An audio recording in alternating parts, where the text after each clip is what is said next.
આપણા વતી સેવા કરવા માટે આપણે સદસ્યો મૂક્યા છે દરેક વિસ્તારમાં, છે કે નથી?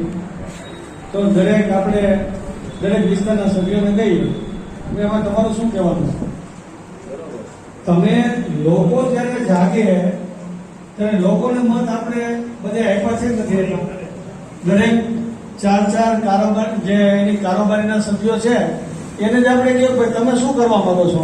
લોકોનો વિરોધ છે અને ચેમ્બર્સ ઓફ કોમર્સને અને વેપારી મંડળને બોલાવ્યા નથી, તો એના માટે પણ તમે એને વાત કરો અને આજે લખીને આપો કે તમે વધારો કર્યો છે એ બરાબર છે તમારી રીતે, પણ અમારો આ વિરોધ છે અને વિરોધ લખી અને એને આપી દેવો જોઈએ. બરાબર છે? કારણ કે કલિયુગની અંદર એક નિયમ છે કે સંગઠન શક્તિ વિના કોઈ વસ્તુ શક્ય નથી અને ખાસ તો દરેક સભ્યોને કહેવું જોઈએ આ વસ્તુ સભ્યોએ જ ખાસ કાળજી રાખવાની છે અને એને ત્યાં વિરોધ કરવો જોઈએ. યશભાઈ વાત કરી, ઘણા વિરોધ કર્યો અને વિરોધ ન કર્યો તો હું તમને એમ કહું કે કોઈ પૈસા ભરી શકે એવી શક્તિ નહોતી, પણ સારી વાત છે જેને વિરોધ કર્યો એને અભિનંદન. પણ હજી સભ્યોએ થોડુંક જાગૃત થઈ અને હોદ્દેદારોને કહેવું જોઈએ કે ભાઈ આમાં કંઈક તમે વિચારો અને બધા સાથે મળી અને કંઈક ભલે થોડું ઘણું વધે, ન વધે નહીં, મોંઘવારીના પ્રમાણમાં વધે, પણ એક સાથે તમે વધારો કરો ને તો એ શક્ય નથી. તો આ માટે તમામ પ્રયાસો થાય એવી વિનંતી. ઉપસ્થિત બગસરાના આગેવાનો અને વિરોધીઓ, પત્રકાર ભાઈઓ,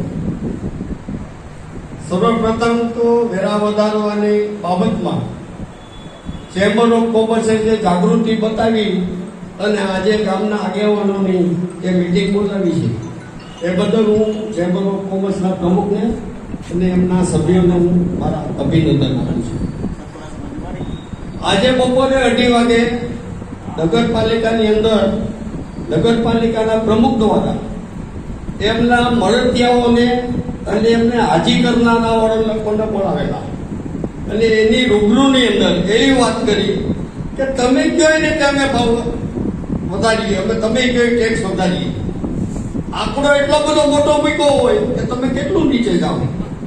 અને જે કોઈ હાજર હતા એ બધામાંથી જે વ્યાસ સાહેબે અને નાગભાઈએ 2-4 મિત્રોએ વિરોધ કર્યો, બાકી તો મળતિયા હતા બધા, હાજી કરવા વાળા હતા.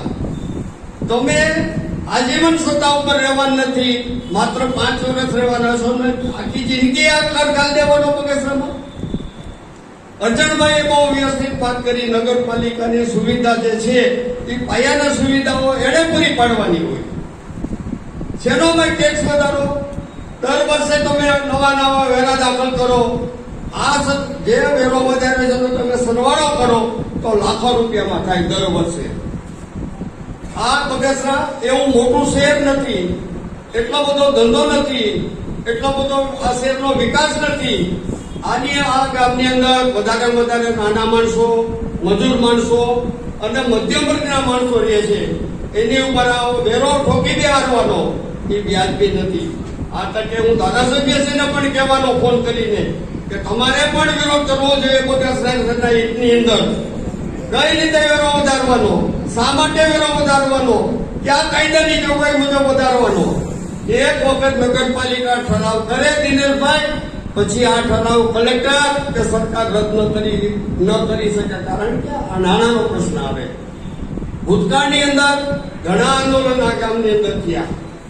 ઓક્ટ્રો ઇજારો જયારે ચાલતો હતો એની સામે બેન નાગભાઈએ અમે ઝુંબેશ ઉપાડી અને બરાબર અમે સહયોગ આપ્યો અને ઓક્ટ્રો ઇજારો રદ કરવામાં આવ્યો, રદ થયો. ચેમ્બર ઓફ કોમર્સ જે કઈ નિર્ણય લેશે એ નિર્ણયની અંદર બગસરાની પ્રજા સાથે રહેશે.